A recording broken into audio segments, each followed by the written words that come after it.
Тоже историко-тематический календарь. Был такой проект, нами тоже начат еще в 2010 году.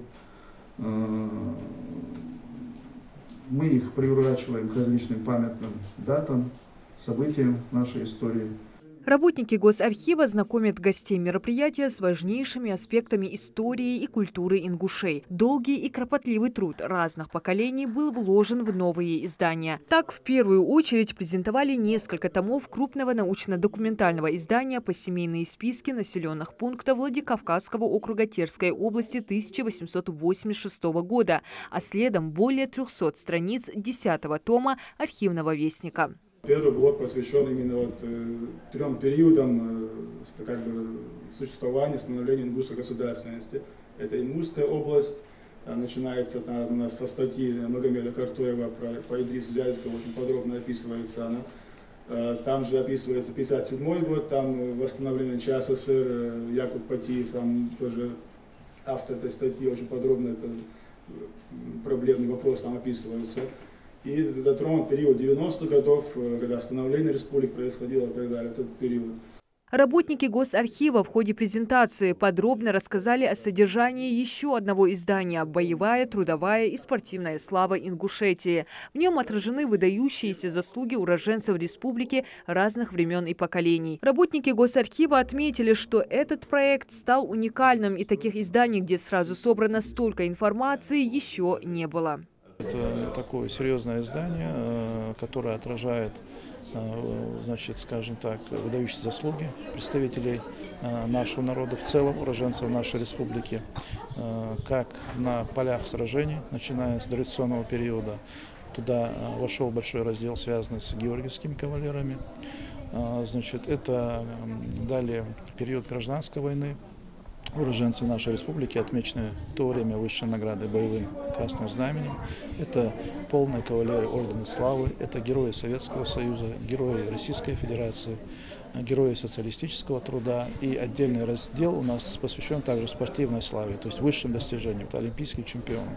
Также к столетию ингушской государственности архивная служба республики издала историко-тематический календарь «Они стояли у истоков». Здесь отражены биографии выдающихся представителей ингушского народа, принимавших самое активное участие в установлении советской власти на Северном Кавказе, а также собрана вся информация о личностях, которые стояли у истоков создания и становления Ингушской автономной области в 1920-30-е годы, от которой и ведет свою историю современная Ингушетия.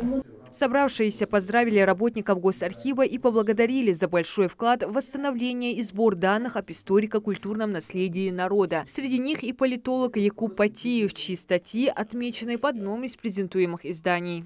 В данном случае может быть за основу любой документ, любая ссылка, любая фраза или цитата, документ, действительно он подкрепленный именно первоисточником. Это тоже очень ценно, и я уже приучился, если Госархив, значит это качественно. Это, конечно, тоже впечатляет. Мне тоже импонируют многие издания, связанные с архивом, но конкретно в большей степени я, например, работал с изданием 2014 года, там это достаточно богатое такое издание и с точки зрения палеографии, и с точки зрения содержательной части. Очень много редких, уникальных документов опубликовано. Презентация изданий проходит в рамках плана мероприятий Национальной библиотеки Ингушетии, посвященных столетию образования государственности. Они проводятся с начала года. В рамках столетия ингушской государственности у нас запланирован цикл презентаций книг ингушских авторов. Это и художественные издания, это научные, научно-популярные издания. Вот сегодня у нас как раз-таки одно из этих мероприятий, презентация книг Государственной архивной службы. Также у нас запланированы акции, у нас прошла книжная ярмарка в рамках столетия ингушской государственности. Поиск, приобретение, хранение и издание. Весомая часть информации о наших предках хранится не только в памяти и традициях, но и в документах. Именно кропотливый труд архивистов позволяет сохранить историю целого народа и передавать ее последующим поколениям. В завершение презентации своих новых трудов сотрудники архивной службы республики передали в дар участникам мероприятия печатные издания. Диана Дударова, Муслим Арчаков, Магаз 24.